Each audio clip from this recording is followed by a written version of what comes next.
Welcome to the side of my house. In this video, I'm going to show you how I've prepared this site for the new shed that I'm planning to build this spring. My workshop in my garage has become overloaded with lawn tools and garden implements, and it's really time for me to have a dedicated place to store those things. So I've decided to build a shed on the side of my house. I'm planning to pour a concrete foundation, build the shed from scratch myself, and show you everything that I do every step of the way. This side of my house is completely covered in rock that is decorative and very pretty, but is not going to be a good base for concrete. So I'm going to have to remove all of the rock underneath where I want to put the shed. So I've started by placing stakes roughly where the corners of the shed are going to be when the shed is finally built.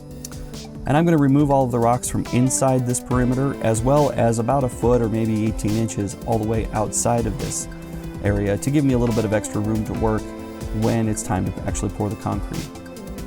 Hey, look, I got a little helper. It's a good thing somebody's here to inspect my work.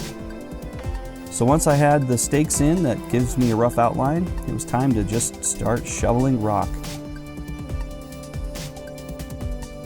So underneath these rocks is a weed barrier cloth, and I'm planning to reuse some of this weed barrier cloth in another area of the yard. So after I'd cleared off enough, I trimmed out just enough of the cloth to be used elsewhere in my yard.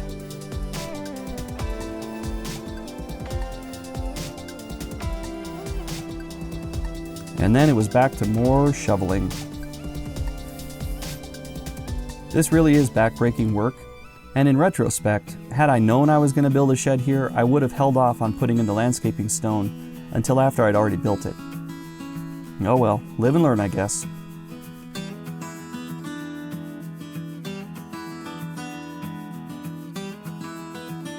Once I'd finished clearing the ground, I recruited some help to remove the rest of the fabric and to start placing my concrete forms.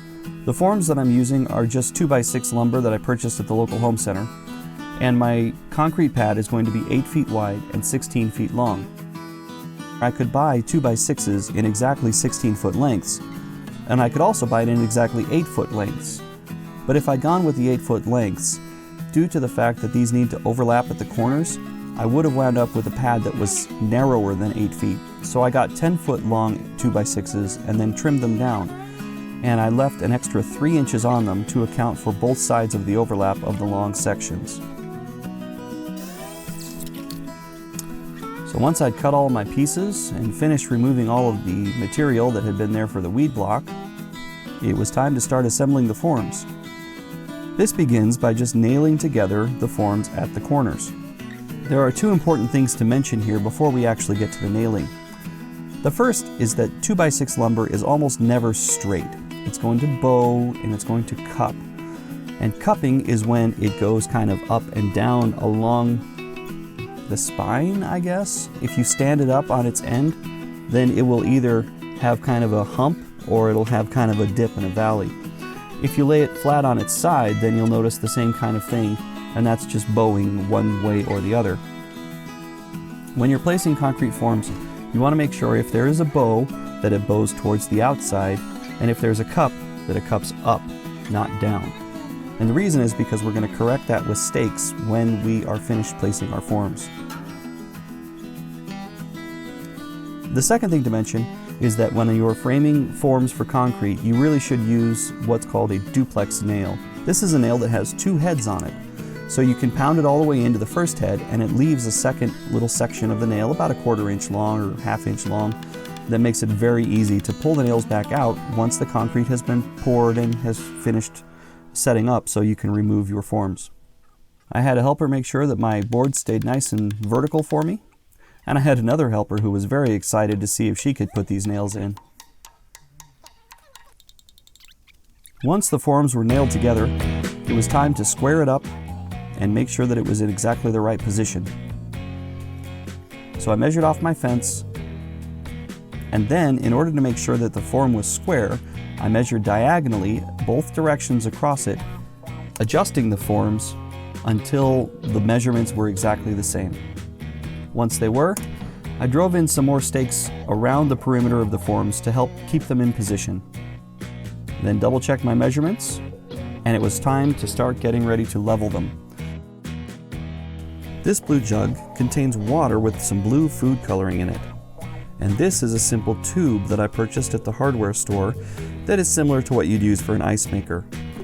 These two are the only things you need to create what's called a water level. I'm going to be using a water level to make sure my forms are completely level.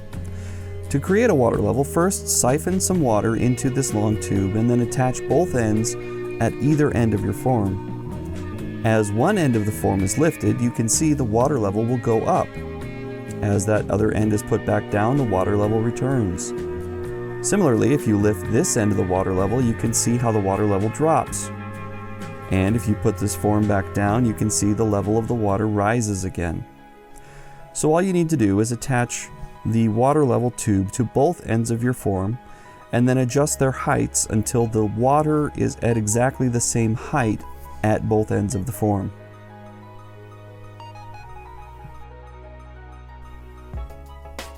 Now this does take a fair bit of time, but I think it's more accurate than if I were to just use a small level that doesn't stretch the entire distance of my form. Once the form was perfectly level, then I drove in extra stakes at the corners and screwed them into the sides of the form to make sure that the form would be held at the correct elevation. Once you've finished with all of the corners, then it's time to true up all of the sides. You can see here this edge had a pretty good bow to the outside. So I'm using my foot to hold it in place and then drive a stake to hold it, and later putting a screw into the stake as well.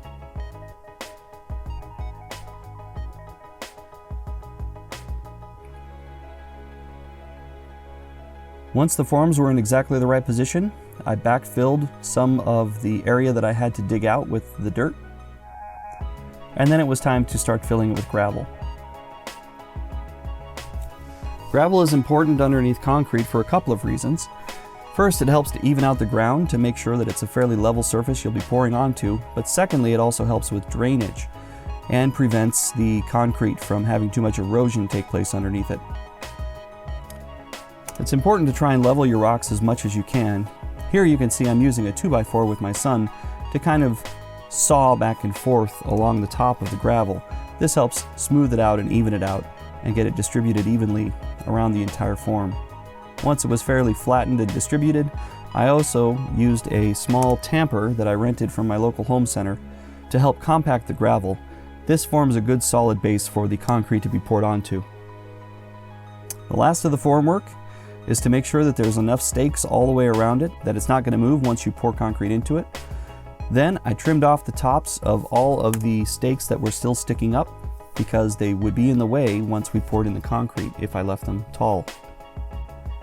And that's it. It's just about ready for concrete. There is one more and very important step, and that's rebar, but I'm going to talk about that in my next video. So join me then and tell me what you think about my process so far in the comments down below. And thanks for watching.